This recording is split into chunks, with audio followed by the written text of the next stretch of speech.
Yeah, but I can certainly appreciate that, man. The limited travel I've done during the whole circus, it's such a fucking pain in the ass, like the testing and the mask wearing and all that jazz. I mean, hopefully it's soon coming to an end. I mean, I'm sure there'll be some other bullshit that takes its place. It seems to be the case, but we might get a It's short underway. reprieve. It's already underway, isn't it? Like, I as far know. as I'm concerned, I read breaking news today that uh, Putin found the cure for coronavirus. Right? It's Invasion. it's essentially gone. Besides a few countries still lingering behind, like New Zealand and places like that, where I just saw some footage of. I mean, also on Twitter, you got to be careful, like taking in all this information, because there's so much. Yeah. The amount of fake news going left and right now, it's so crazy. You have to really keep. Your filter needs to be always like. Or just abstain. That's increasingly my position. Like, why do I even need to know about all of that shit? Like, I know that the solution that I think is the biggest like force multiplier for good in the world is Bitcoin, right? All right, so focus on learning about Bitcoin, contributing, like doing all that stuff, and otherwise, like, and I've always been someone who wants to have I mean, we all kind of want to have a grasp on the world, right? That's why that like people watch the news in general, but it's so difficult. I mean, there's such an abundance of bullshit, and to the extent that there's any like truthful nuggets nestled within there, I mean, is it even worth the time to parse it to find those things? So like, get yourself sorted in a like a lifestyle or a little bubble that you don't need to have to worry about at all, and do all the prepping and planning we always talk about, and just let clown world be clown world, and focus on building the Well, truthful world. I guess, I mean, I from all the cases I know and I see around me, I'm definitely one of the cases that accepts war and all these things, and unfairness being part of the game. So it's not like I'm also, it's not like I've been on top of these things all the time. This is literally through Bitcoin that I became interested in knowing the dynamics of how these things operate. I couldn't care what left and right was pre-Bitcoin. I couldn't care what net worth is pre-Bitcoin. I couldn't care what a budget is pre-Bitcoin. I spend my salary, all of it. That was it. On what I want, that was it. And then this is a classic Bitcoin story, right? It's just like, yeah, sure. Then Bitcoin comes. Then Bitcoin comes in and literally puts a tamper on all these things, like the spending, and like makes you be smarter about how you operate your economic side, and then expands throughout. But then obviously, Bitcoin interests me, or the branches of Bitcoin, the ramifications go so far that I feel like I somehow need to have the finger on the pulse of all these branches, right? I'm still trying to figure out where Bitcoin sits in all of it. So it's not, some of these things I would rather not be on top of. I mean, pre-Circus 19, I stopped all types of social media. I had closed Instagram, Facebook. I was sick of all this stuff. And then Circus 19 came up, and I decided to get on Twitter and start following and trying to find the truth about this, because it all seemed fishy to me. And I'm still there. I mean, I'm still there for the Bitcoiners. I came for the narrative, and I stayed for the Bitcoiners mostly. I only go there to just check on Bitcoiners, know about Bitcoin, the branching of Bitcoin. But yeah, I try to understand just the surface of what's going on in the world. I try not to get too deep, because all these fractals are too hard to control. It's so crazy. Like it's too hard to wrap your head around. I mean, it's easy to just follow the mainstream media narrative, which is literally what everyone's doing. You just you just go in there. Now Putin is Hitler, and this is just how it's being put out there. Let's find a way to put people on the emotionally invested in this and find a way to provoke further this war and get the US to get involved. It's just like, they try to. I had a conversation with my mom today. She was so invested in this, and I was like, oh my God. It's like she was already on that Putin is Hitler. I don't want war, but he's Hitler and he's a Nazi. And I'm like, you're not going to stop war by going around claiming that Putin is the second coming of Hitler, right? Yeah. So it's very tricky to manage people's emotions right now. But I try to stay objective. I understand. I see us for what I think we are. We are still animals, primarily. We are just going around. We are going to kill each other.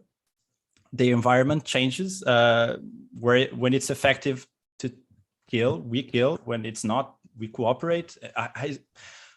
This is how I see things, which might bring you to discuss some of the things you talk on other podcasts about objective truths and things like this. But I just can't see us other than animals for the most part. It's how I just see it like this. I can't, if it's efficient to manipulate and to destroy something else, to move in the direction you see fit, we do it. And if the environment changes, we don't. And if it changes again, we do it again. And just we keep on going. I can't envision a world where there's no war and everyone's great and naked looking at the sunset. I don't know. I can't figure it. Well, I mean, there's a couple of things on that. One, to your point about just how clownish everything is. I think that's why interacting with Bitcoiners and the Bitcoin space is so compelling, right? Because it's I mean, in my opinion, it's not like a forever counterculture. We're literally right now, it seems like a counterculture, but if money truly is the base layer of civilization, and if Bitcoin truly is a dramatically upgraded form of money, then Bitcoin will become the future base layer of civilization. And the first people to be drawn into it are the first to be kind of impacted and molded by the characteristics of that base layer. And that's what we are, in my opinion. And so this is not like a fun little game on the side. It's a growing phenomenon that one day will become, the dominant culture. And I think that's a good thing. And one of the reasons why it's so compelling right now is because we're all just here figuring out like what it's going to be about. What kind of perspective is arising and emerging and coalescing, and like how do we treat news, and how do we treat politics and philosophy and religion? Like what kind of thinking is emerging around all this? And obviously one of the initial responses is to characterize clown world as clown world, to know that you can't trust so many different aspects of it, whether it be the media or politics or whatever. Like the institutions are rotten in many cases to the core. They've, because they've been subject to and influenced by perverse incentives for so long. There's almost nothing, like there's so few redeeming qualities about so many of them. Not to say like there's premises there that may potentially be useful and can carry it over, but so much of it has to be rebuilt, right, on a more solid, more truthful foundation. And that's what we're trying to do with Bitcoin. But in the meantime, we just kind of have to watch this decrepit system like eat itself, basically. And that's not pleasurable, which is why we try to get our kicks and like raise each other's spirits, in various ways, because it's so real, right? Like it's real lives and it's real people and all that kind of stuff. So, I mean, and this is the emotional situation that we're in, and which is why like a part of our own transformation in this process is not just like, we're not going to be the same people on the other side of whatever process is taking place. We're going to have to become more emotionally intelligent, more mature, and all these things to navigate these very tumultuous circumstances and transition that we're most likely going to be a part of. So, it's very much in that sense, like, call it a hero's journey, an alchemical process, whatever, whereby, the person who came for NGU is not going to be the person who's still around for, whatever emerges off the back of this new monetary standard. So, but to the other point you were making about, humans are just animals. Yeah, I mean, I know. I'd like to hear you put more on that. I was listening to one of Rob's and Jason's discussions recently. And Jason put it in very simplistic terms and said, basically, if I put a stake or a bar of gold or something desirable in between you and I, who owns it? And, and he was like, well, Rob is bigger and ostensibly more powerful than Jason, so you own it. Okay, well, what if I have a gun? Well, then I own it. Okay, what if you have an army? Okay, you own it. And it's like, even this doesn't have to be explicitly asserted, right? It's almost like it's assumed based on the changes in the dynamic of power about who has the strongest claim on the thing of value that both parties desire. Well, the answer is always, ultimately, when push comes to shove, and push often comes to shove, the answer is who has the greater power. And, how has that circumstance evolved, and how is it different in the domain of human beings than it is of animals? Like, one of the ways you mentioned the objective value and the kind of religious domain. I certainly think that's part of a response to that circumstance, is saying, like, how do we minimize the degree to which power is the only thing that determines access to value or access to meaning or access to resources, let's say. And, you might come back and say, well, religion has been very violent in many cases around the world. But the rebuttal could be, well, yeah, but maybe it would have been more violent without it. I mean, this is a challenging argument, because you can just go back and forth forever with these assumptions. But, what's your take on this? How do we not devolve into our more animalistic nature forever and ever? Well, you put me on the spot, because I seemingly, for whatever angle I look at it, it just seems like everything makes more sense if you're trying to have me like somewhat find an angle for which I come to a solution to what I think is the way I found is the way I see reality, which is, we are not much different than animals. The environment changes and we change with it. And I don't see an environment where everyone is in accordance to each other. There is no middle ground. And if there is no middle ground, and I accept by default, but do you agree that we are corrupt by default? Like, corrupt in terms of, like, we're in terms of, well, the idea that we want something for nothing by default. I guess it would be more specific to say we want things and we want to gain them with as little sacrifice as possible. Exactly. So wanting things for nothing is like all the way to the end of that sort of desire. Yeah. Okay. Right. Yeah. Because if in the same breath, I can say that everyone is born clean, which I even said today in a conversation, everyone is born good. Like, but in the same breath, I can say that we are corrupt by default. So this is a problem I have to fix, right? But this is like very much along the lines of like religious framing in the past, right? Which is why, like, if everyone's kind of corrupt by default and they were redeemed, their sins are redeemed through something like, Christ or, whatever religious figure in different traditions. Right. I mean, that could be another one of the roles of those systems of thought. I mean, I think what people eventually like hold on to things that seem to be static and locked up in place. Bitcoin reminds me of that. The Taoism reminds me of that. Those are two things that changed me quite a bit over the past few years.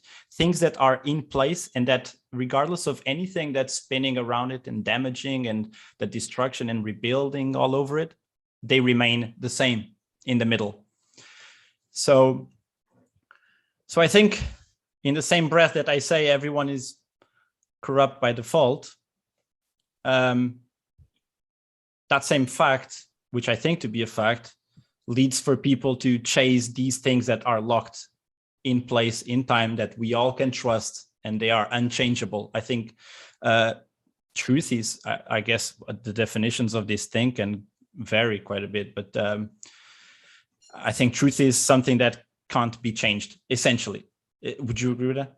Yeah, I think that's a reasonable definition, right? I think like, I mean, there's many like scales of truth, let's say, right? Like, but the grander truths, maybe we part of the definition, if you can even nail one down, is like it's the thing that doesn't change. It's the thing around which you must conform or cohere rather than it to Exactly. you, something like that.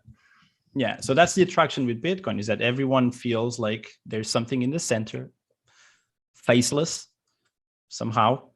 I literally just was just listening to Nick Bhatia just before we started speaking, and he said we need to find a way for Bitcoin to be seen more of something that grows from the natural rather than human. It comes from it's something that's more natural, because it comes from it's electricity. You can do all these things. But what's so unnatural about humans? As natural as it gets, isn't it? Well, I guess that goes to the same point as people, for instance, like me, that felt at some point that they were unhinged and they need something to be put in front of them that has them lock onto what some people would call a god, for instance. Mm-hmm. And in my case, I couldn't stand. I was raised with Christianity around me, but I couldn't stand the perspective of it, essentially because it had a face, right? Mm-hmm. And then later on came, I heard of a friend of mine that reads like Asian philosophy and things like this. And I told him, like, hey, can you give me one of those books of yours, one of those Asian books of yours? And he gave me the Tao Te Ching. And that was completely different. I got locked onto it. There was no face. And the same goes for narratives. COVID, for most people, does not have a face. It's something, a natural thing. No, most people don't put Fauci as the COVID, right? But then comes this Russia thing. Now there's a face. There's some people that don't want a face behind the things they want to guide themselves by. And so I guess that's where seeing Bitcoin as something natural rather than a man created this thing, it's being man-made. I think that's where I think that has a pull on some people for the same reason. Yeah, I think you make a good point in that anytime the trick is determining how true is the thing, is the truth that you're, because like truth has this effect, as we were saying, like if it really is this unchanging thing, that cannot be negotiated with, it is itself, right?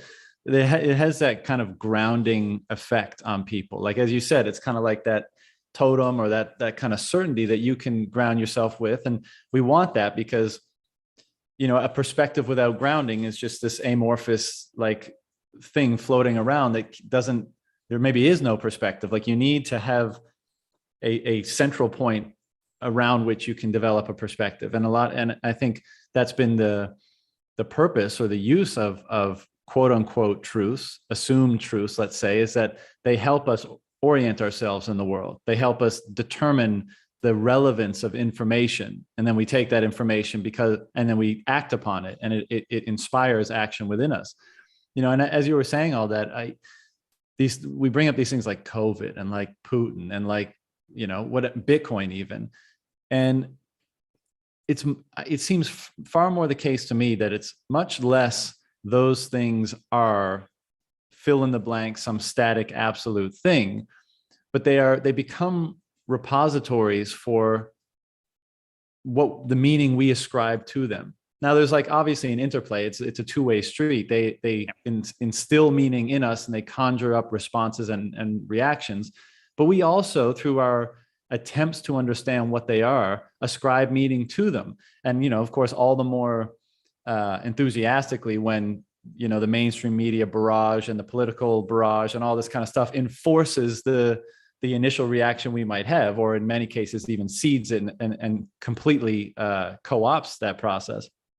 But it's still the case, like what are you going to ascribe the greatest degree of meaning to? What are you going to allow to dictate your responses and your reactions and all that kind of stuff? And this is where I've been exploring the utility or the power of the things that are the greatest truths. And again, like I know that's super hard to nail down, but like if you think like some of the greatest, well, that truth is one of the highest values, and maybe freedom is another one of the highest values, and maybe love is another one, and maybe what Bitcoin represents is in its certain domain one of the highest values. I feel like it's almost like the veracity or validity of those things can be determined by how you're using them as a primary value orients you in the world. And if it does a good job at that, then maybe that speaks to the validity of the value or principle. And if it doesn't, then maybe it speaks to the error in ascribing too much truthfulness or meaning to that thing. And, you know, I to go back to the initial comment, like I think we're awash in the world today of people holding as true or elevating certain values and principles that are not very valid for orienting them most properly in the world and for delivering a clear perception by which to determine relevance and as a result act upon that determination. So I think you always go back to the people seem to have lost people are so surrounded by everything that's going on right now. It seems like I can see a bell curve on all these types of people reacting to events. You can put a group on the left, a very small group that immediately joins the fest, a group in the middle, the majority that sways given enough information, they can hop to the other side, and then the group at the very right, which kind of be Bitcoiners and stuff like this, like constantly like questioning every narrative and like avoiding any type of knee-jerk reaction. But ultimately, it feels like most people has lost faith in humanity, actually. That's what it feels. Overall, like it really feels like that. I mean, I know people crying 24/7. They are not Ukrainians. They don't know Ukrainians, but they are crying 24/7 for the Ukrainians. But they were not crying for Iran. They were not crying for Yemen. So, you know, it's an identification game. Whoever is closer to you or looks more like you, you grieve more. It's just a gradient. So people have lost faith. And I mean, on my side, like I see Bitcoin how I see it. I see it as the anchor I told you, but I don't go around like,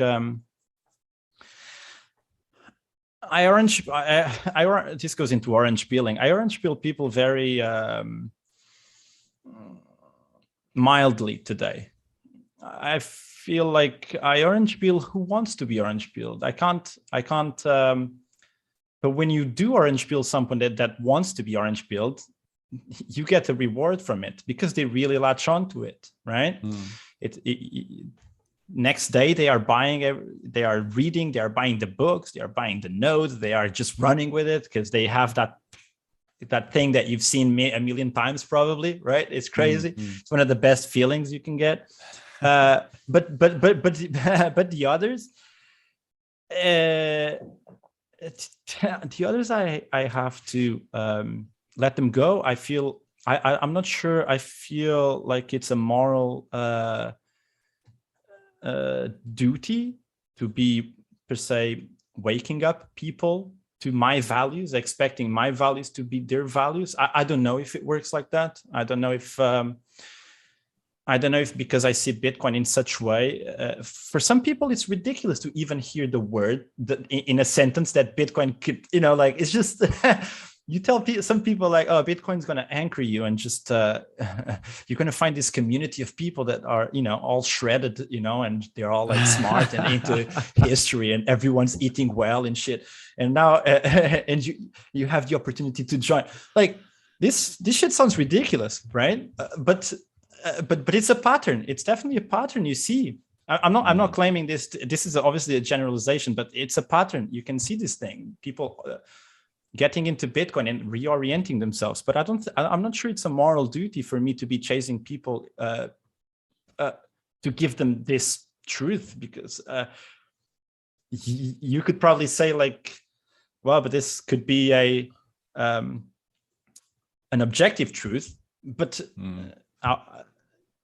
I don't think it is. Not for me to. I don't think Right? it is, because, as much as I feel the compulsion to like, preach the good word, as it were, I think it's a mistake to presume the validity of your own values and principles. Let them, if they are so valid, let them orient your life properly. Let them lead to success and happiness and joy and grace in your life. And let that be the thing that pitches or sells other people. But as soon as you cross over into the realm of presuming that the things that orient you are better than the things that orient someone else, even though, like, for me, I'm obviously making that judgment because I'm integrating them. But, I think part of the problem and part of the reason why certain systems of faith have been dismissed or derided in recent years is because of that presumption, in where we want to, I think we want to act as though everyone has the right and the capacity to determine for themselves the best principles and values to orient their perspective and their lives by.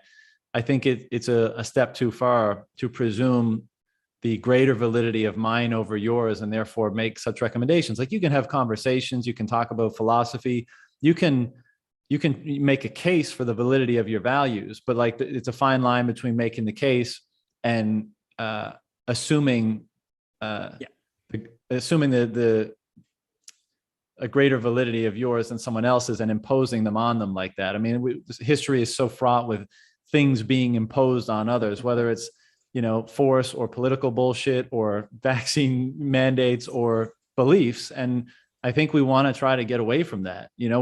What is sovereignty other than the right and capacity of every individual to determine for themselves what's best for themselves in the realm of, like, fundamental perspective orientation, in the realm of health, in the realm of, preferences of various kinds. So that's kind of my perspective on that. But I do want to ask you, because, you said that it seems to you like we're inherently corrupt. And then, you're also talking about how it seems like a lot of people have kind of lost a faith or a connection to humanity. I mean, and there's two things I want to dig into there, and maybe we'll go to the second one first. But, like, if you have that kind of perspective, how do you maintain what do you mean by a faith in humanity? Actually, let's start with that. And given a perspective on the inherent corruption of people, how do you maintain whatever that faith might be? Well, look, I use my my very good mother as a proxy to everything I am not. She's very emotionally driven, and so I would have to imagine most of the world that follow these narratives emotionally are just, she's my close-up mirror of that. And she said today, which obviously she corrected later to she said and she's a Christian, by the way, and she said, I told her, look, no one is born a bad person. As much as you don't want to believe it, Putin was once a baby, and he was a very nice baby, probably.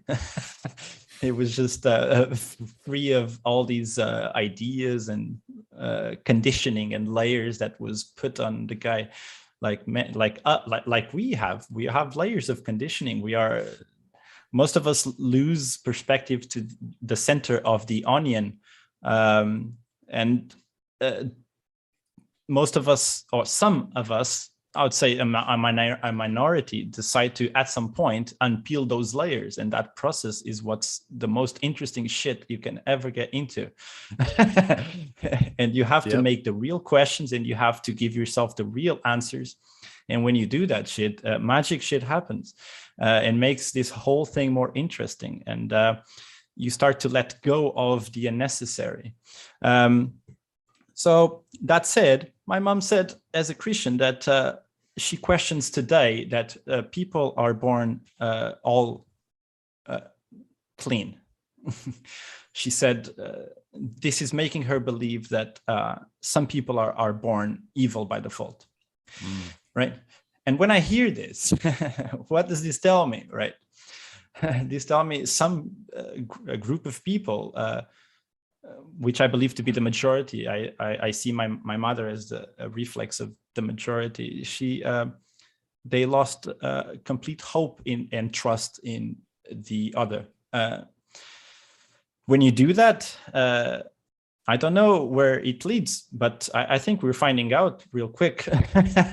And so, I tried, in the case of people that are close to me like that, I present them with things such as Bitcoin and, things like this that they might hold on to if they want. I don't insist, but how do you solve this? One thing I'm convinced. Before we talk about solving it, I just want to clarify. So, are you saying that the hallmark of the characterization of having lost faith, which in this case you're using your mother as an example, is the belief that a certain portion of humanity are born evil, let's say, or are fated to be evil actors in the world? Is that what you mean by losing faith in humanity? Well, if you start, I never questioned this, so we are rolling big time here. Yeah. That's what we do, baby. If I've never had anyone question whether you are born like already evil, right? So that was a big like, wait a second, are you really like telling me this? The moment people start thinking like that, which I would assume she's not the first one and not going to be the last one, we all start losing trust in each other by default as well, and we start untying any type of meaningful connections that we have, and then you have to start again. I guess that would be extreme peak individualism. Maybe but I have a hard time connecting this because it's very heated right now, and this is I don't know if that. Yeah. Let me ask you this: how do you differentiate? What do you think the differences are between an opinion of seeing things in that way, where a portion of humanity is just by default evil and having to construct a worldview on those terms, and what you said earlier regarding the inherent corruption of human beings as animals, or like our corruption or corruptibility? What do you think, if any, is the distinction between seeing the other as inherently evil and seeing all of us as inherently corrupt? That's interesting. Well, I think being evil wouldn't necessarily mean, well, but being corrupt just means that you're trying to win the game. I don't know where evil would fit in that. I think that would be some sort of a gradient of how far are you willing to take yourself to win the game. I think my opinion on that would be corrupt is not necessarily just trying to win the game. And this may just be a semantic difference of definition or opinion, but I would say winning the game with, let's say, unfair, dishonest, fill in the blank methods would be more characterized as corrupt. But this does bring up an interesting question, and it's one I wanted to dig into with you since you mentioned it.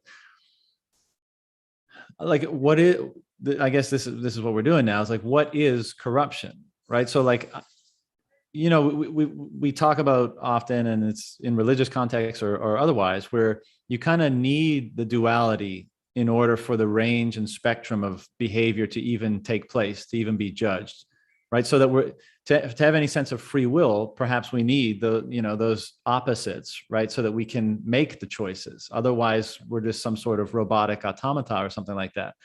And so in the animalistic, in our meat vehicles that we go around with, where scarce resources are what we need to survive. And by virtue of their being scarce, it means we have to compete with others for them. On what terms do we engage that competition optimally, right? So that we could step back and say, I'm engaging in the competition of survival, or even, thriving, without necessarily attributing the moniker of evil, corruption, malice, etc. Like, you're engaging. What is engaging the game of life on proper, fair terms, right? I don't know. Look, I try to always start from the bottom up as much as I can. It's a very, so that would be somewhat reasoning from first principles in a way, however hard it might be, but sometimes. But I look at my daughter, she's 2.5 years old. She's already stealing, right? She's already stealing from the other kids. So if my daughter is already stealing from the other kids at 2.5 years old, and I have to guide her through the journey of not doing that, right? Mm. Some people are not guided through the journey of not doing that. So I don't know how far back you can trace these events. How can you chain them back to, as a fractal, to the very beginning of an interaction and scale it up. But one person will always by default take something that is not theirs. From that it scales and it fractals up. But it's not fair. It's not fair. It's probably not fair at her fractal, and it's not fair at the biggest fractal. But considering, going back to thinking that this is all just animals interacting with the environment, I by default accept that this is just not fair. None of this is fair, and it's all pretty much a momentum of luck mixed into a lot of this. But it's it's a rough ride to trace where it comes from and where it goes, and the level of at what point is it corrupt, at what point me and you going back and forth taking what is each other's fair or corrupt. It's a complicated one to a conversation like this kind of speaks to the point we were making a few minutes ago, where you need, how much does that anchoring truth reveal to you the meaning of certain concepts? So because as you're thinking here, or as you're speaking rather, I'm thinking, okay, like, well, what does corrupt actually mean? And then you say, well, it's just unfair. We have to kind of accept that it's all unfair. I'm thinking, well, what does unfair mean? What's unfair about it? If you believe that all that's happening is the exchange of resources between those more capable of efficiently using them to grow and amplify their existence vis-a-vis another, is that unfair, or is that a form of order that I can appreciate for its ultimate ability to generate greater complexity in the world, for example, or to help elevate or help foster greater order in the natural world, in the universe, etc. So, like, if that is my perspective, then none of it seems unfair at all. It seems almost religious, right? Like, this is the order of things, and what's the best way to engage the order of things, and to what extent do we want to diverge from the order of things to try to impose our own will and what we think is right and true and good, like we were saying before as well. So yeah, you use the word exchange. It's because you use the word exchange when you're using the word exchange every time, right? So you're trying to put a balance on things, because if you exchange, you had to give something in return somehow. While I'm referring, I didn't realize I was using that word. Yeah. Yeah. Well, because you're probably coming from a good place, and I'm coming from we're animals. I think that's we're coming from different anchors. That's what's up, right? Right, So right. I think, yeah, because you're using the word exchange, it sounds you're using the word exchange, and you're using that we are building. So it sounds good when put in that way, but it's if I take something from someone that is their property, there was no exchange, and only one became good. And I think by default that's what we do and are wired to do. I can't see how that's not the case.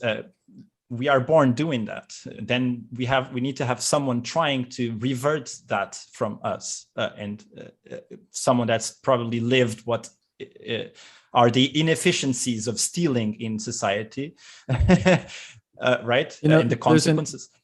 There's an interesting. You were talking about your daughter, and you were talking about the onion before, right? And yeah. I think I'm speaking to someone who's peeled back enough layers of the onion for this to make sense to, but we have these biological imperatives, right? We need to eat to survive, right? I need resources. Now I'm liking this. This is it. Well, so I mean, because this kind of comes to the crux of it, right? Are you more so your biological imperatives? Are they not more so, let's say, are they the things that have the greatest power to drive your behavior? And you could make a case that if that's the case, it's somewhat unconscious because you're just responding to these instincts and drives that emerge within you, not necessarily deciding what they should be. Or that other element of you, right? The one that animates the meat vehicle, the one that is not all the conditioning that you referred to earlier, the eternal awareness, let's say, to invoke a term that's sometimes used, or to use a term that's not easy to define the thing. Are you more the will of that thing? And does that thing take precedence? Is that supreme over the meat vehicle? And is it the very cultivation and refinement of that thing that allows us to transcend the quote unquote corrupt nature that's built into the meat vehicle? I think I forgot the first, because you gave you gave like two sides to compare to as to which side you follow, like naturally. I think by default we are always in a state of fear. That said, we are always running away from something. And that said, I think we always follow more of the instinct than we do the other version that you said, like morals or the conditioning layer, right? Well, I think just to clarify that, the antithesis to engaging the meat vehicle instinct stuff is not the conditioning layer, although it's what basically what I'm saying. Let's use your daughter as the example, right? When she's more meat vehicle than she is self-conscious awareness, right? When you're 2 years old, you're like pretty much all instinct. Then perhaps that nature comes through more. But as you live life and you learn, and hopefully you're able to access wisdom that leads to the refinement of your character, then and maybe even the game here is to the conditioning. Let me put it this way: the conditioning that you give your daughter early on, the demands, like, hey, don't take Joey's toy or cupcake or whatever. That's a type of conditioning to try to get them to instill a type of morality into them, but also to try to get them to conform to behavior that's socially accepted so that they can be socialized and play and all that kind of stuff. But later in life, I think, and this happens on a familial level and on a city and town and on a nation state, right? Like all this conditioning comes at you to make you conform to how people are supposed to behave in that certain environment. I think one of the hallmarks perhaps of maturity and adulthood is recognizing to the extent possible the conditioning that you've received during that period and making sure that you're conscious of it all so that you can either do away with what you need to and replace it with your own determinations that are predicated on and filtered through your own values, principles, morals, truths, all those sorts of things. And I guess the assertion I was making is that it's the thing that lies behind our identity of ourself and our conditioning, right? Like I use this language a lot, and people are probably tired of hearing it, but like, let's say something like the eternal awareness that sits behind our idea of ourselves, right? The thing that notices our own behavior and our own thoughts, that thing, I don't think is conditioning. And I think you try to alleviate conditioning to access and to engage that thing more. And so the original question, I guess, was, is it not that very process of, broadly speaking, maturation, of deconditioning such that you may engage a quote unquote higher aspect of yourself that allows us to transcend the inherently, let's say, competitive with a very easily turned into corrupt natural state of being of the animalistic side of us, and allows us to perhaps transcend the impulses to and the incentives to corruption. And like, I'm by no means saying that most people in the world today do this. I think part of the problem we have is people are so tied to their identity and so unaware of their conditioning that they give in to the corrupt impulses that they have. And I think part of what's happening in Bitcoin land, and part of what's happening with certain spiritual and other practices that try to pierce that veil, is that very process, is trying to say, like, who am I absent the conditioning, and what is the benefit of engaging that thing? And I think maybe part of the benefit is that we are able to be more conscious of the impulses that we have, such that if we choose to, we can avoid corruption. Because like there's been examples in the past, right, where people, to this point about like, I'm going to do what's best for me and you're going to do what's best for you. Well, there's been people that said, look, take my life. I'm not doing X. I'm not taking the food from that starving woman, or I'm not going to pull the trigger on that person you want me to pull the trigger on. So you just take my life, because I'm adhering to a value or principle beyond myself, beyond my best interest. And so there's an ability to transcend it. The question is what allows you to do that? Yeah, I mean, I guess you nailed it. That it's when there's a time, if you decide to unpeel those layers, which is that journey, for sure. That's why you have these conversations to that level. If you decide to unpeel those layers, you will get to a point where you scrape percentually the bottom of it. But the question is, and the things you can create from there, when you scrape the bottom of it, the things you create from there are the things that really matter. But when you see art that was created when an artist had scraped the center of the onion, that's the type of art that you feel, right? When someone that just experienced what it's like to get through those layers creates music, you feel what it's like. That's not fiat music, right? You understand where it came from. When someone writes coming from that place, you can read through that they are coming from that place, right? When someone paints coming from that place, you can see that they've painted coming from that place. When someone speaks coming from that place, you feel they are coming from that place. But it's also like, in my perspective, the more time I spend trying to make, trying is, I guess, a bit forced. I wish to spend my days on that layer, right? Mm-hmm. But when that goes into psilocybin and things like this as well, because it's really like a sudden unpeeling of the layers to give you a glimpse, like, yep. and then out of it, you can just continue that journey, but you have to put the work in. Yeah. Right? So, but the more time you spend behind looking into the layers, the more you become in my perspective, separated from what's around you. This is my personal experience. So it's not even like, I was way more like with people and gatherings and things like this until I decided to unpeel the layers. But then everyone becomes, and then you just want to find the people that has scraped through as well, right? Yeah. And those are very few, as it seems.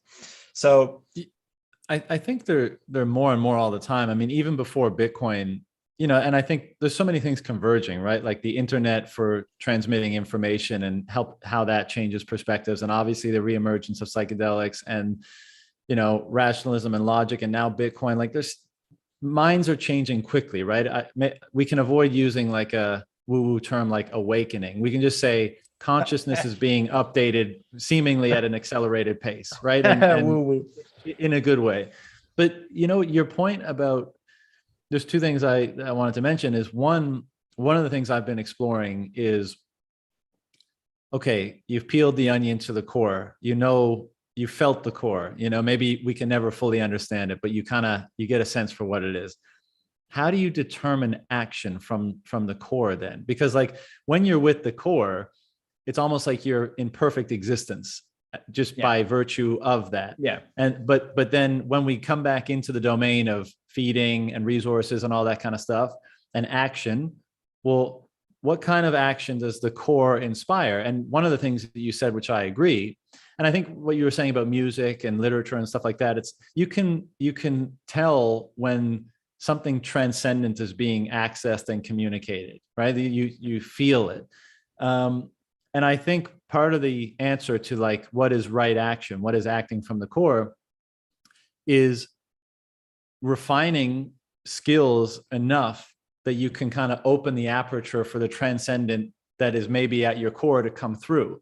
Now, you know, that you could take a lifetime doing that through jujitsu, piano playing, visual art, whatever, right? Because like that, developing that talent to allow that essence to come through can take a long time. And, you know, perhaps given our length of time on earth, we only have time to develop a few of them, but like still the process of determining which among all the, you know, almost infinite options to pursue is almost like by happenstance, right? It's like, well, what kind of acumen or talent or skills did you pick up pre-core onion realization, right? Like during your conditioning, what did you pick up? Oh, you know, like I learned how to play the piano because, you know, my parents forced me to do it when I was younger. And now that I have seemingly accessed a deeper layer of myself, I can transmit that through the skill that I developed, you know, prior, almost by happenstance, you know? So, but I do think a lot about that question of like, how does one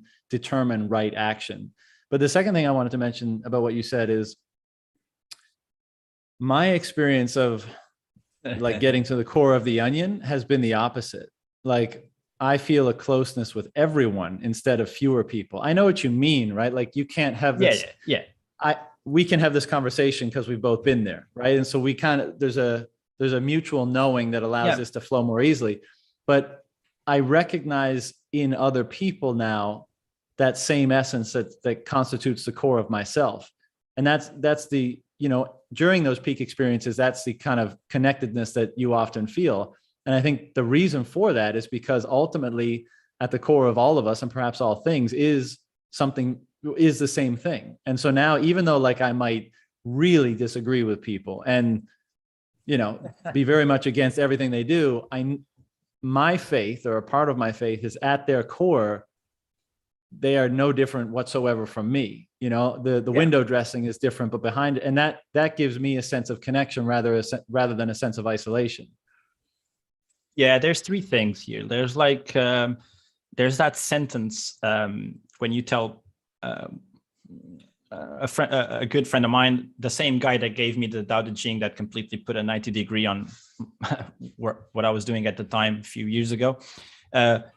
He said the sentence, "You seem to be one of those guys that has life unfolding in front of you, and you kind of understand this sentence now. Like you when you're starting to sink in with whatever is this system, it's you're no longer fighting it. It's just moving in front of you, right? I know this is the woo-woo stuff, but it's like, you know, it's whatever. It's preaching to the choir. It's yeah.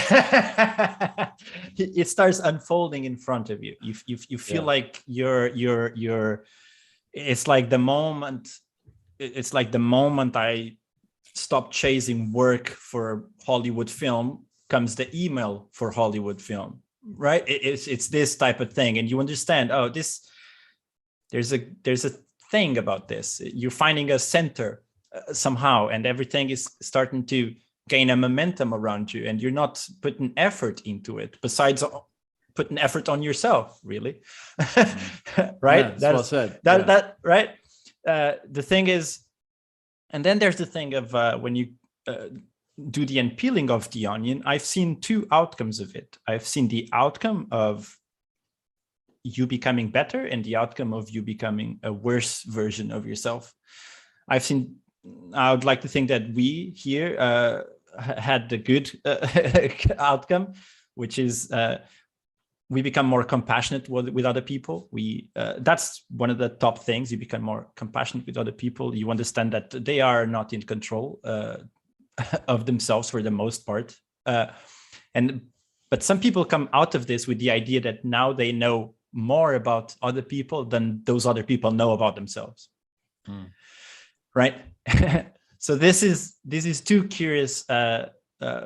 These are two appreciations I've seen by looking into people that scraped. You can you can become like a Jim Carrey that's all of a sudden just went full, like giving speeches about being egoless, right, while winning an award, and nobody is having a clue what he's talking about there.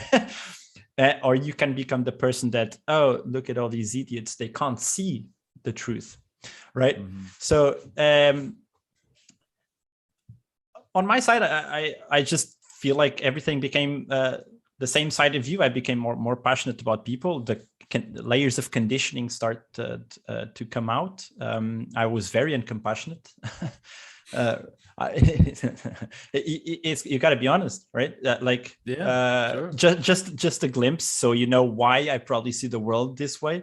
I didn't have a father, and my mom was in jail for 5 years when I was 16. Full freedom. I can do whatever I want. Zero money, but full freedom, right? Or liberty. So I kind of that layer of conditioning there, where for 5 years I can sleep on street benches at night, and that stuff. That plays a lot into how I see my reality, right? But I understand that's a layer of conditioning that I had to kind of start unpeeling. Why am I like? Why am I not compassionate to people? Why I don't care if someone is dying here or there? Why I don't feel connected to these other people? And the unpeeling of the onion and psilocybin and things like this completely kind of. Even my wife, we've been together for 8 years. She doesn't know me. Like in 8 years was enough of a full like divergence. So yeah, and Bitcoin was a big part of that. So to that, this might spin back to the initial premise that we are all animals, and by default we will take what is not ours if the environment so suggests that is efficient for you to do so. But you can finding enough truths or anchors for people to latch onto. You got to be careful with words when you kind of go into that. And English not even my first language, so it's like I go for the bold words every time. So yeah, finding enough anchors, people can reorient for sure. I just don't know. I just never seen religion as such thing because they fight amongst themselves. Yeah. So but you're very big into the history of religion. I have no knowledge there. All I see is religions fighting. Therefore, it's just another game. But obviously, there's individuals such as my mother that don't go to the church or things like this, but they just use the message to guide themselves, right? So there's that good outcome of it, right? Yeah, So, I think, you know, there's a lot there, but just on the final point, I feel like in the modern era, I mean, there's never the story of civilization is having an answer, having an approach at least to the question of what should be the orienting values or principles of the culture, right? And that's broadly speaking how I would maybe characterize religion. You go to Egypt, you go to Sumeria, you go to Indus Valley, you go to Mediterranean, you go to South America. That's the core. So I'm not sure that given the type of animals that we are, I'm not sure we can do without that enterprise. And I think maybe it's the case that in the 20th and 21st century, you know, a confluence of factors have just come together to make us perhaps ride the coattails of the benefits of that enterprise that have come before us, but only identify the detriments of that enterprise that's come before us. So I think in certain ways, we're still benefiting from people being oriented by certain quote unquote religious values and principles, but our rationality and our logic and Enlightenment thinking has led us to dismiss the enterprise entirely. So it's kind of a hypocritical period in history, perhaps, given that if you adopt that perspective. And my thinking currently is that I think I agree with the notion that we can't do without it. I'm not saying we can't do without fill in the blank traditional religious faith. I mean, so many have developed in different places and different times. To our point earlier about presuming that my values and principles should be imposed on you, I think it's somewhat absurd to say, well, this one developed over here during this time should be imposed on this one over here and this time. Like, that doesn't seem to make a lot of sense to me. But what's interesting is I think a lot of them are founded on very similar principles and values and premises. And then the corrupt nature of people, the corruptibility of institutions, and other things have meant that those core messages have been co-opted for the ends of certain individuals and certain institutions throughout time. And as a result, it's very easy to characterize them as being inherently corrupt.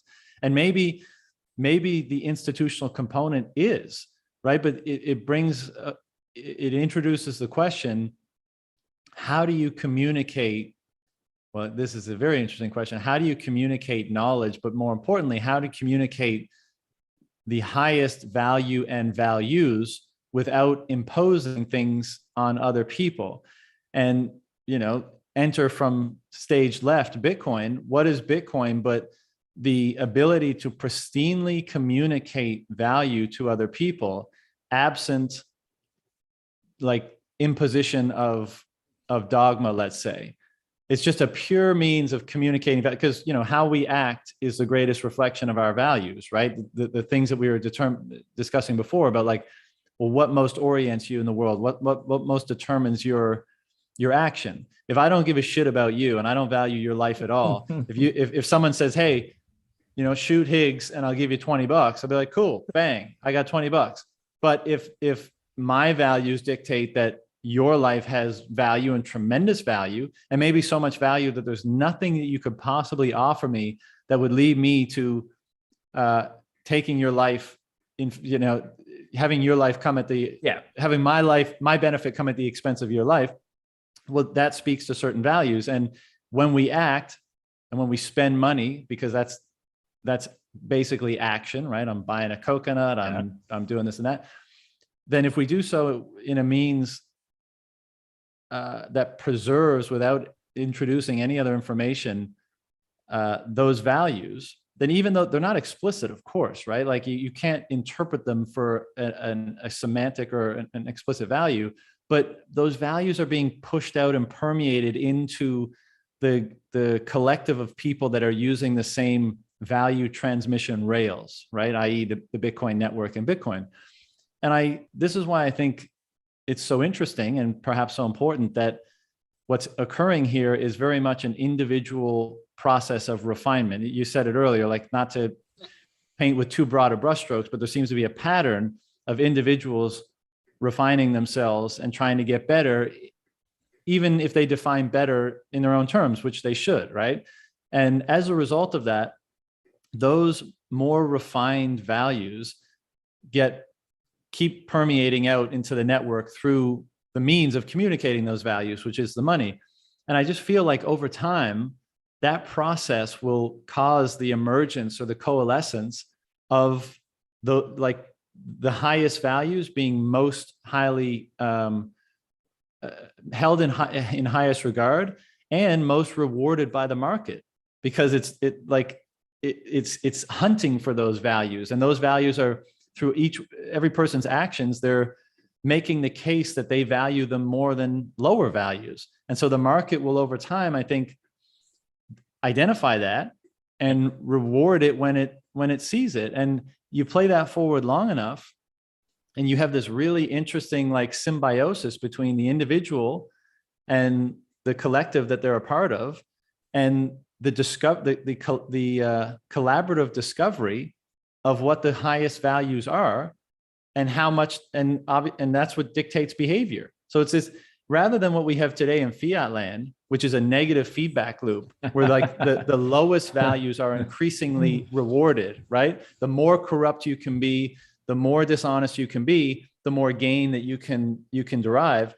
I feel like that's going to be flipped on its head. And now it's going to incentivize the refinement and the elevation and reward higher and higher values. And there was no dogma attached, no imposition attached, nothing. That process is just happening naturally as a result of this introduction of a novel means of communicating value. And, that's super interesting. And I also think that's why these conversations around religion and spirituality and that kind of stuff and individual development are popping up so much.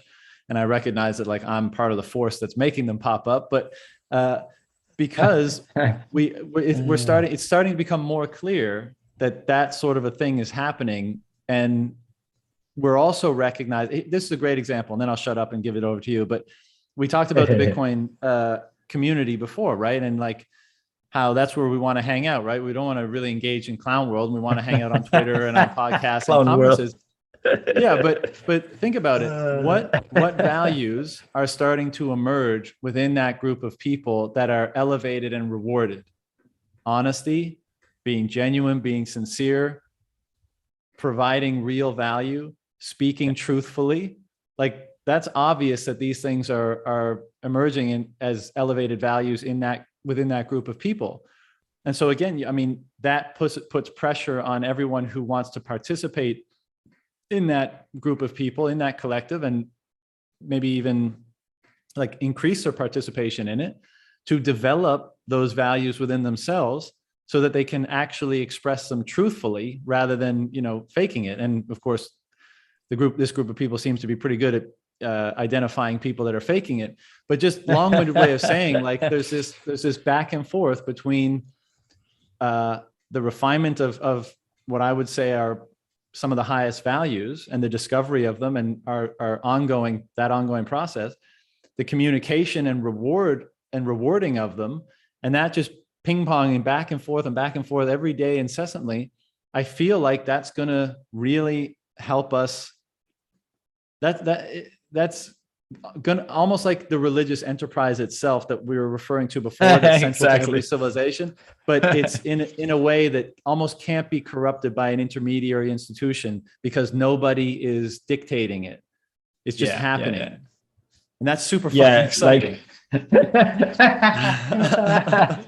Like you fucked up you broke the game here now. Like, this is one of those cases. Like I was thinking sometimes like, I managed to like, you see, like psilocybin puts you in the fractals game, right? You just zoom in and out of situations and scales and things. Like it's almost tiring to kind of, and I was like, fuck, like I was seeing the planet far away right here, and I can see a couple of stars and shit. And then I hear, "Hey Higgs, what's up?" And then I look back, there's fucking Valis back there, fucking miles back. And then Valis here's like, "Hey, Valis, what's up?" You look back, there's fucking Sailor at the very back. Like, and it's just a fucking endless game, this shit. It's fucking crazy. Like, yeah, you gave me enough juice to kind of fucking you wrapped the whole thing. It puts, but it's like what you did essentially is you've looked inside yourself as much as you kind of looked into Bitcoin. So like you came like in unison with the idea, and now it reflects back and forth. Essentially, that's what it's doing. So I don't think I've leveled the two things, right? And so there's a disconnect between, essentially, I think I'm way more advanced into looking into myself than into Bitcoin. For as many hours as I've put into Bitcoin, it's not leveled. So I can't resonate the two things and fractal it out years ahead through humanity like you are doing, right? But just the fact that you've exposed that shit like that, next time I pop 4G, that shit's gonna go like, what the fuck? What the fuck? Yeah, look, that's for sure. No, that puts that definitely puts a lot of perspective into it and hope into it, and it kind of collects why I look at all these Bitcoiners and I see, essentially, like, yeah, I've changed myself gradually through learning Bitcoin. So it's like your financial investment into Bitcoin grows as you learn it, but also yourself. It's all like the three things. So there's Bitcoin, there's the financial investment, and there's the personal investment, and the three of them, so the learning, the monetary, the personal, they all kind of pillar this together at the same time. It sounds like a religion to me. And I don't I don't have any objection into calling my, if someone tells me like, yeah, well, sounds like it's your religion, I have zero objections. I think I've accepted those terms, which is interesting considering who I was and anti-religion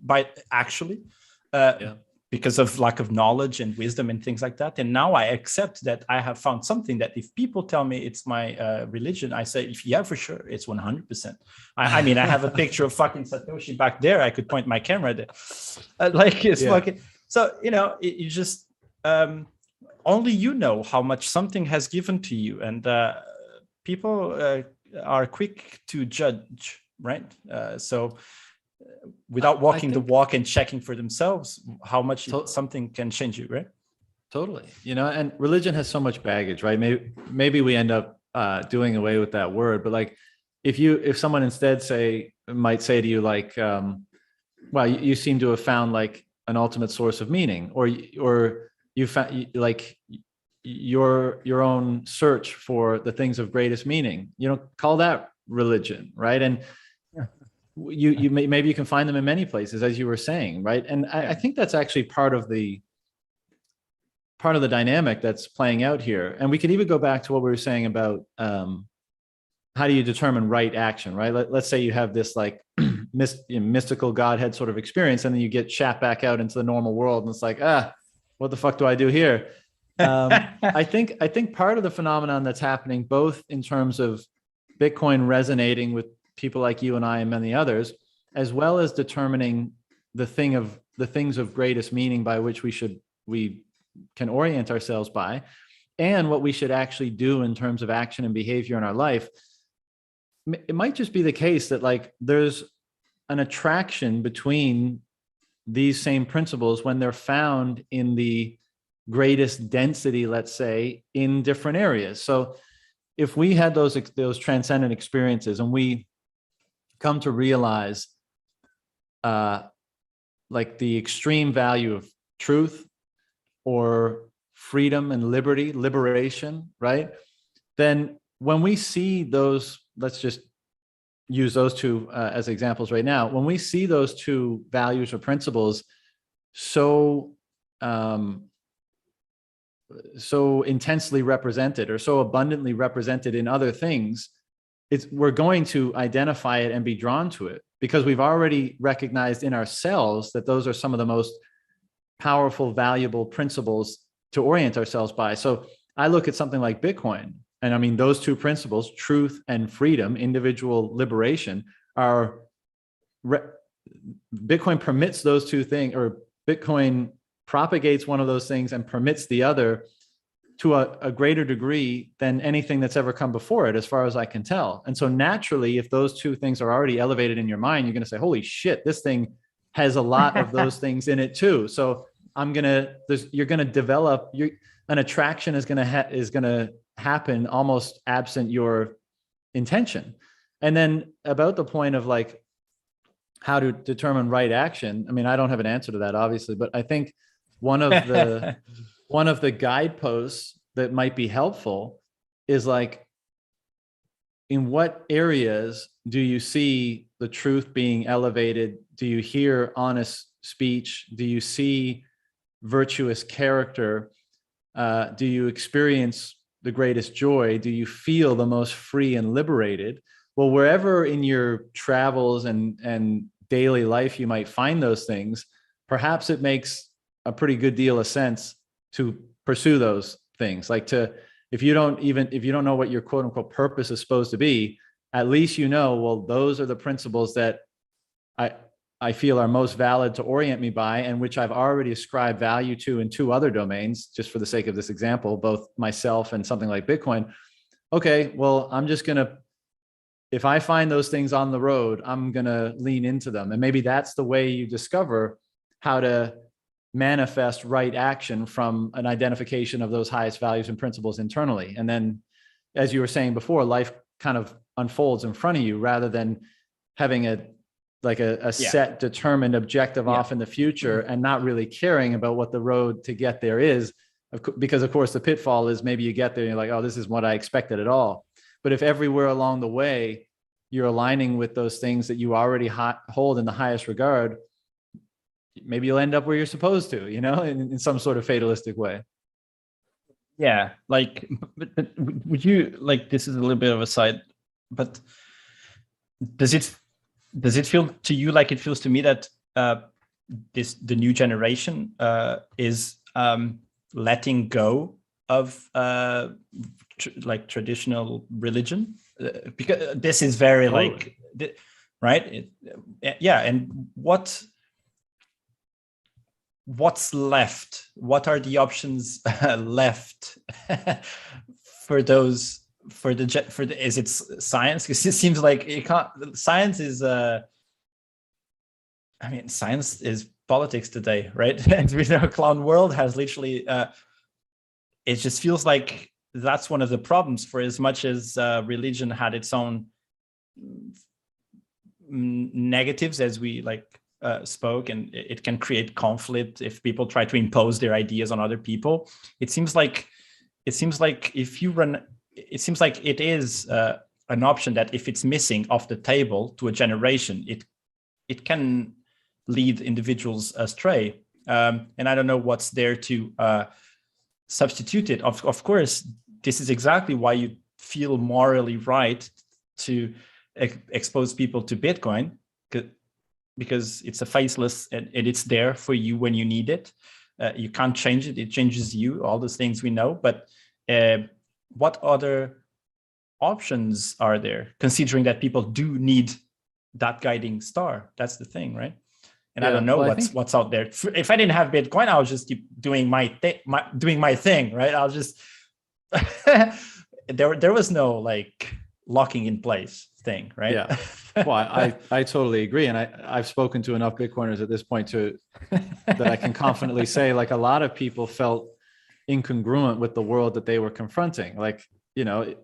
because if the only option is clown world and you're not a clown, you're trying to be someone who's like somewhat smart and sensible, then of course you're going to be like, fuck this. I don't want to participate in this whatsoever. But now that you have another option that you can become, and it feels so good to be congruent with Bitcoin, right? Like it's so right and true. That's what's amazing about it. And I mean, like literal joy conjures up inside of me, knowing that is a system and a group of people that feels right to become congruent with, rather than feels icky and wrong, and that I'm contributing to something, false in clown world.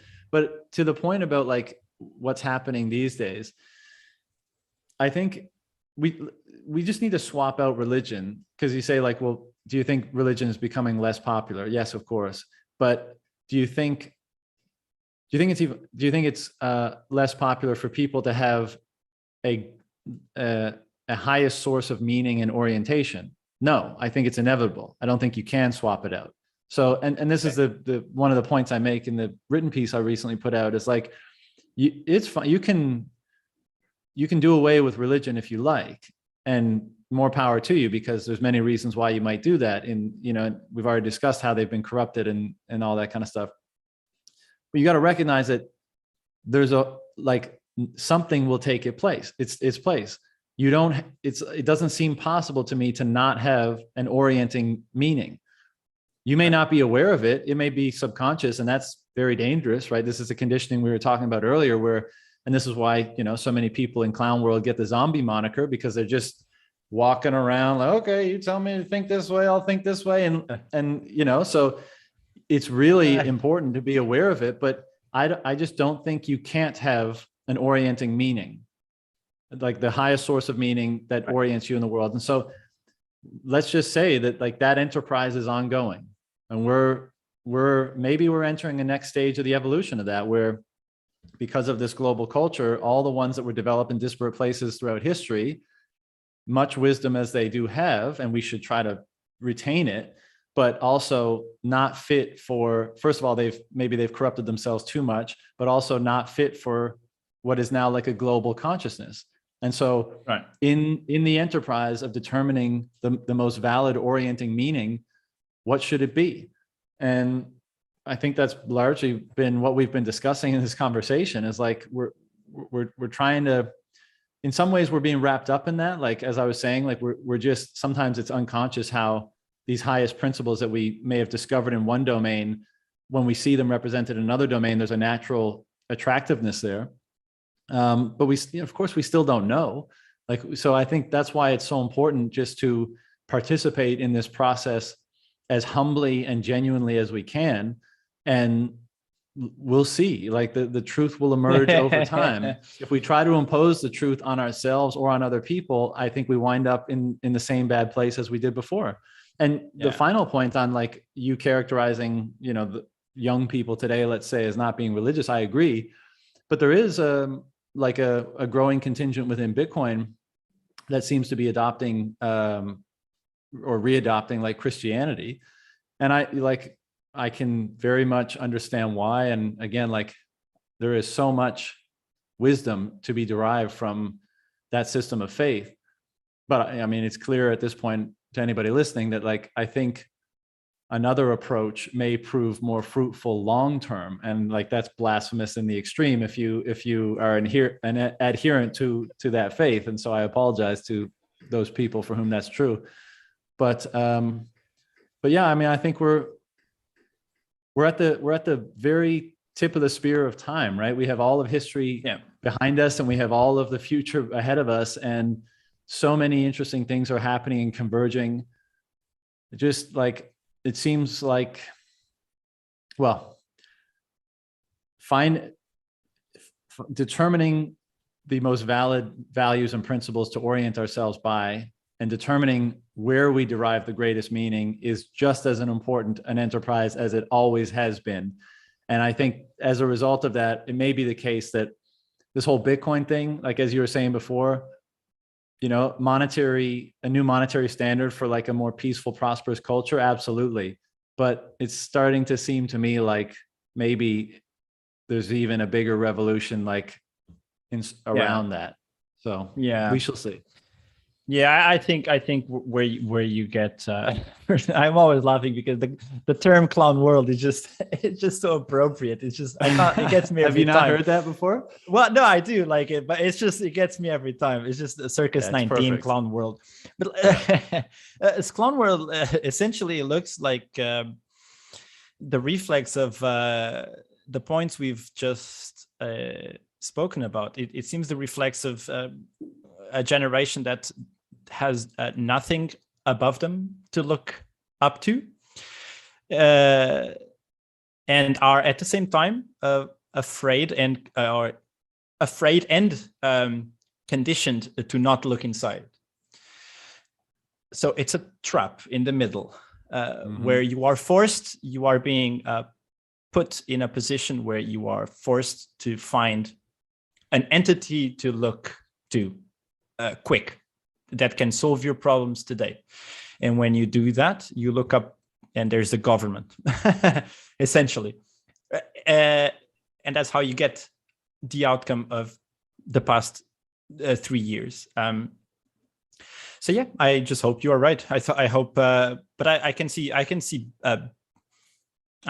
Bitcoin changed a couple of my friends since I've introduced them to Bitcoin over the past few years. So yeah, you gave me a lot of you gave me a lot of juice here to to spiral into. It's crazy. Yeah, this is one final point just on what you just said is I think it seems to me to be the case that an aspect of that, like being lost in the middle, is that I think it is the slippery slope of authority, because I would characterize holding oneself to higher principles and values, like let's say truth and freedom.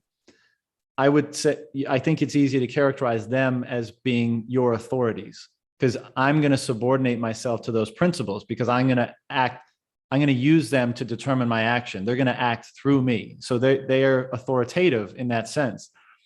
I think the problem of not engaging that process consciously, as you were just saying, and being subject and to subconscious conditioning, is that authority absent, let's say undue or undeserved authority. So not authority of the most valid, meaningful principles, but authority determined by some other means, perhaps by power or force, to what we were discussing at the beginning of this thing, assumes the mantle, because we're already primed to subject ourselves to authority. But the danger there is, are you subjecting yourself to an authority that's actually going to lead you to a better experience of existence, i.e. the authorities of the highest principles? Or are you going to subject yourself to an authority that only seeks its benefit and its ends at the expense of yours, and therefore not have a better experience of existence? And I think that's part of what characterizes the world today, is so many people have attached themselves and submitted themselves to a false authority, an authority that actually leads to their destruction rather than their elevation, let's say. Yeah, that's very good. I mean, yeah, like I'm big into like learning the consequences of parenting further in life, and so yeah, that also has some reflexes in the difference between like authoritarian style parenting and non-authoritarian style parenting. If you raise your child with freedom, he will continue to pull those walls outwards further. That's exactly the experience I had.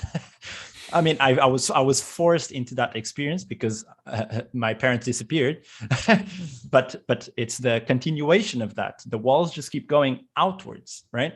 But if you put someone under an authoritarian style parenting,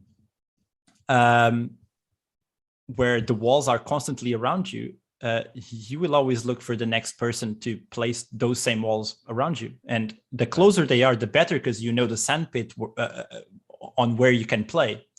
And weirdly enough, that becomes a safe place. I guess that's the saying, right? It's the walls that protect you will one day imprison you, right? Yeah.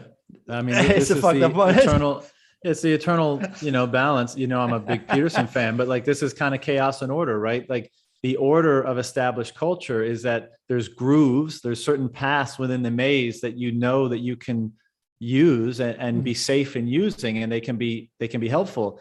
But if you don't continue to expand the culture or revivify it by introducing new routes, then it will stultify and decay, and ultimately it will be detrimental to you. It'll lock you in, right? So this is the function of the regenerative hero, like the Messiah character in different cultures, is they are the one who's an embodiment of the principles that allow for the most optimal mediation between those two eternal forces. Chaos is dangerous, but also revivifying, and order is helpful, but also potentially stultifying. And so you need something a type of wisdom, a logos, a principles that's going to help manage those two forces optimally. And you need this is what I've been digging difficulty into. adjustment. You need a difficulty adjustment. Very nice, very nice. Essentially, yeah, that's essentially the game. It's so now, in terms of moving on, it's just me trying to keep my daughter always aware of the center of the onion. That's you try to teach early your kids the things you learned late in life, right? Right.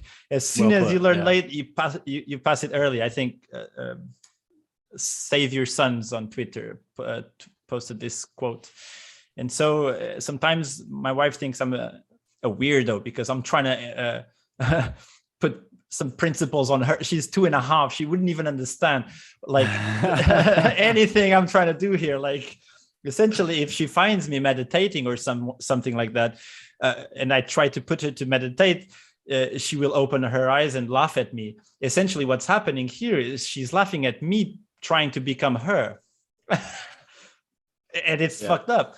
It's a loop. Like, so dude, it makes me think of someone posted a meme. You know how, like, I guess some people when a woman is pregnant, they'll put like classical music, like headphones on the belly, so like the baby is getting exposure to these sounds or something. And the meme was like the wife asking, like, did you put on Beethoven? And like the dude is like, oh yeah, for sure. And it's one of Sailor's podcasts, like just being blasted into the baby in the womb. That's so good. Yeah, look, but actually a good idea. We're not going to go around here, but a good idea. I was listening to some spaces on on Twitter, and some Bitcoiner. I don't know if this is a thing amongst Bitcoiners, but one Bitcoiner was saying like his daughter was around like 6 years old, and he was trying to. You're not going to force your kids to do things they don't want to do. You don't want to force them to read things they don't identify or feel like doing. But if you can suggest them and give them some sort of incentive. And he was basically giving X amount of sats to every chapter his daughter would read of, like, the Bitcoin Standard or something like this. And she was going on. She was going chapter after chapter, getting a few sats, understanding something. Like it's not where I come from. People are not given any type of financial education as zero. Doesn't exist. You don't talk finance or economics at the table. You just don't talk management of assets or none of that. So, that's put so many people on the back foot these days, because the financial system is so complex and requires your involvement that if you're not savvy, you get fucked. And the beautiful thing about Bitcoin is, like, all you need to know is how to custody your Bitcoin, and you can totally tune out from the future, the financial system that's coalescing around that. You don't have to be an expert in any kind. You don't have to take extra risk. Just, stack your sats, ideally, when you're 6 years old, and getting it as an allowance, and then, your summer job and all that jazz. And you're set. That's all you really need to know. Yeah, well, he's already stacking without even knowing. I guess that's a classic amongst Bitcoin. I'm so jealous. I wish I could have been a six-year-old, like, being incentivized to read books by stacking sats. I'd be so rich right now. Well, it's like podcasting 2.0 of books, right? Yeah, true, fair enough. Yeah, that's super. That's obviously incredible too. this has been fun, man. Do you want to, I know you've done some video work, I think, in the space. I feel like you'd probably be open to receiving more. So do you want to, kind of shill your services before we shut it down? I'm a shield them. I'm a motion designer. I do CG art, animation, I've learned early that I don't know where this type spirit came from. I just reach out to people. If I find a way to reach out to people, I'll do just like I did with you. And at some point I was like, fuck, Bitcoin graphics are looking super fiat, basically, and I can't give this a pass. I can help. So I reached out to Breedlove, and he was the first guy to gave me his hand. And we went on to make a nice little video together. It was fun. I helped him build the little graphics on his channel, which is one of my favorite channels to follow. But I hope to continue to help other people, documentaries, explanation videos, CG art, Bitcoin related, Twitter GIFs, any type of thing where obviously the more high end, the more I shine, because I work for film for the most part now. So I feel. Would there be any films that we would have seen your work in? Well, Swan Song was released on Apple TV just in December, I think. It's an Apple original, and it's along the lines of the things Bitcoiners kind of talk about in terms of you becoming sick and you creating a version of yourself that is not sick, that continues on for you, like this living infinite, forever type of things in the technologies, and Neuralink and these types of things. So if you go on Apple TV, you don't need to pay for the thing. You do the 3-month, what's it called? Like a subscription for free. You put Swan Song. And you watch it. I did lead design for the CG graphics on that movie. And especially when it comes to Bitcoin, I'm way more interested in like things such as documentaries. Documentaries always need something visual. People have Bitcoin is very unvisual. It's an idea for the most part. For most people, people cannot see. Like if you show the first time you show mempool to a no coiner, it's when they really have they skip like 30 steps. They feel like, because I felt the same. The moment you see the blocks actually there and they are moving, it puts oh shit, I see the blocks, right? It gives them this thing, and Bitcoin needs a lot of visuals to kind of put people to materialize these ideas essentially. And so I documentaries especially, or short films and things like this, I'd be very happy to help and create graphics to illustrate all these concepts and things like this. Awesome. Well, man, thank you for the discussion, and I really enjoyed it, and I'm sure it won't be the last. We'll have to stay in touch and hook up again at some point in the future. Yeah, thanks. You're an awesome example in the community. There's a reason I reached out, and it was awesome to be here. I have a lot of stuff to think about moving on. Well, I appreciate the kind words, and you take care. We'll talk again soon. Well, take care. Thank you.